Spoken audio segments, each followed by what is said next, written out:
So next problems ആണ്. The first problem ഞാൻ എഴുതിയിരിക്കുന്നത് പേജ് നമ്പർ 58 ഈ പ്രോബ്ലം വായിച്ച് നോക്കുക. A 100 MVA 50 Hz turbo alternator operates at no load at 3000 RPM. A load of 25 megawatt is suddenly applied to the machine and steam valves to the turbine commences to open after 0.6 seconds due to the time lag in governor system. Assuming inertia constant H of 4.5 kilowatt second per kV of generating capacity, calculate the frequency to which generated output voltage drops before steam flow commences to increase to meet the new load. അപ്പോൾ നമ്മൾ ഇതിനകത്ത് calculate ചെയ്യുന്നത് frequency ആണ്. To which generated output voltage drops before steam flow commences to increase to meet the new load. അപ്പോൾ ഇതിൽ ചെയ്യുന്നതെന്ന് പറഞ്ഞാൽ നമുക്ക് എച്ചിൻ്റെ ഇക്വേഷൻ അറിയാം. എച്ച് എന്ന് പറഞ്ഞാൽ stored energy by machine rating ആണ്. So energy stored at no load എനിക്ക് എങ്ങനെ എഴുതാം ഇതിനകത്ത് നിന്ന് H into machine rating, that is 4.5 into 100, that is 450 megajoules. Then before steam valve opens, the energy loss, that is 25 into 0.6, that is equal to എത്ര തന്നെ 50 megajoules. ഇപ്പോൾ 25 നമുക്ക് ക്വസ്റ്റ്യനിൽ തന്നിട്ടുണ്ട്.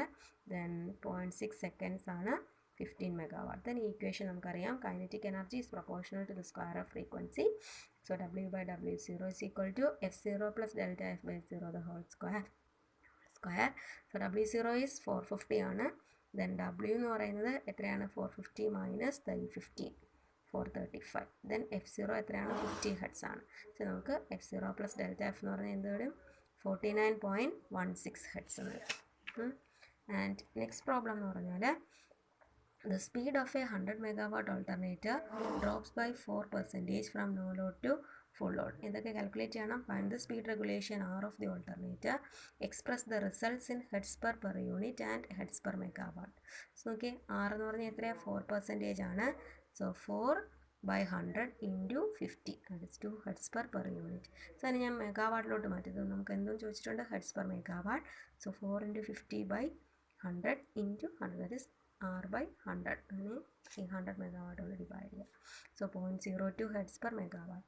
ദെൻ അടുത്ത എന്തോ ചോദിച്ചേക്കുന്നത് ഈ ഫ്രീക്വൻസി ഡ്രോപ്സ് ബൈ 0.1 ഹെർട്സ്, അതായത് ഡെൽറ്റ എഫ് എന്ന് പറയുന്നത് -0.1 ഡ്രോപ്പ് എന്നാണ് പറയുന്നത്. സോ -0.1 ഹെർട്സ് ആണെന്നുണ്ടെങ്കിൽ find change in power output. So delta P G is equal to delta F by R ആണ്. So -0.1/0.02 is equal to 5 megawatt എന്നുണ്ട്.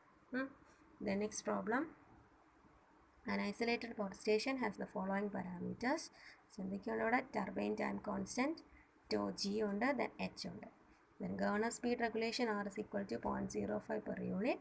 The load varies by 0.8% for a 1% change in frequency, that is D is equal to 0.8.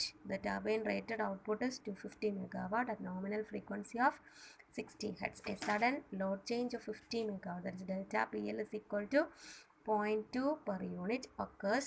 Find the steady state frequency deviation in hertz. So നമുക്കറിയാം ഇതൊന്നും നിങ്ങൾ നോക്കണ്ട. So the steady state frequency deviation due to a step input, that is delta FOFS is minus delta PD into 1/d plus 1/r. So അതിലോട്ട് substitute ചെയ്ത് കൊടുക്കുക. Delta P D change in load change 0.1 തന്നിട്ടുണ്ട്. Substitute ചെയ്യുമ്പോൾ എന്ത് വരും -0.0096 per unit ആണ്.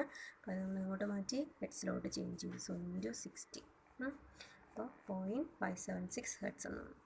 The next problem, A single area consist of 2 generating units with the following characteristics. 2 units ഉണ്ട്, അതിൻ്റെ ക്യാരക്ടറിസ്റ്റിക്സ് റേറ്റിംഗ് തന്നിട്ടുണ്ട്, ആറും തന്നിട്ടുണ്ട് അതിൻ്റെ.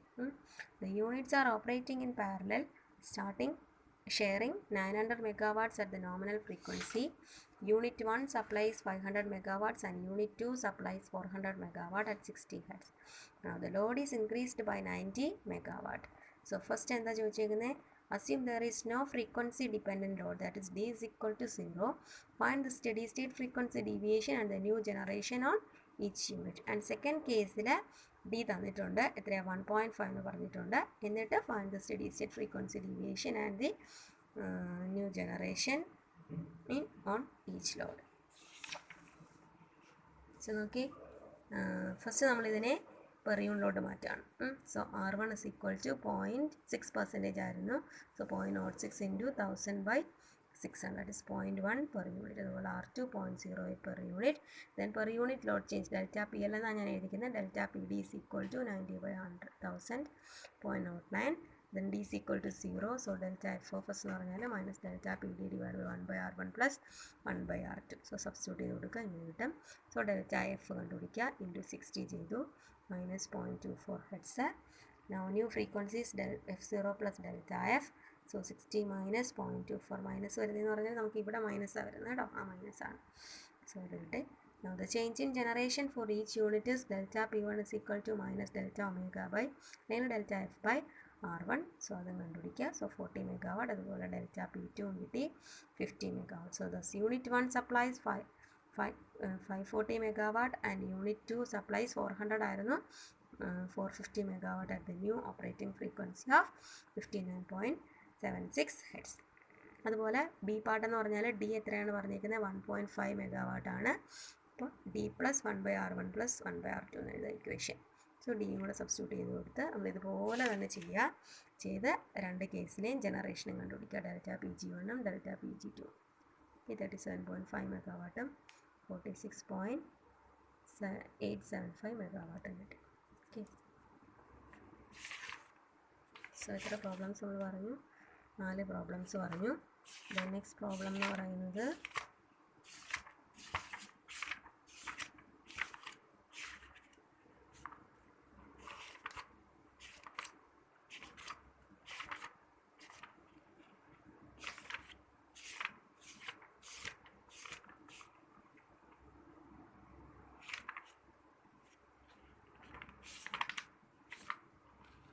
ക്വസ്റ്റ്യൻ നമ്പർ 5 ആണ്.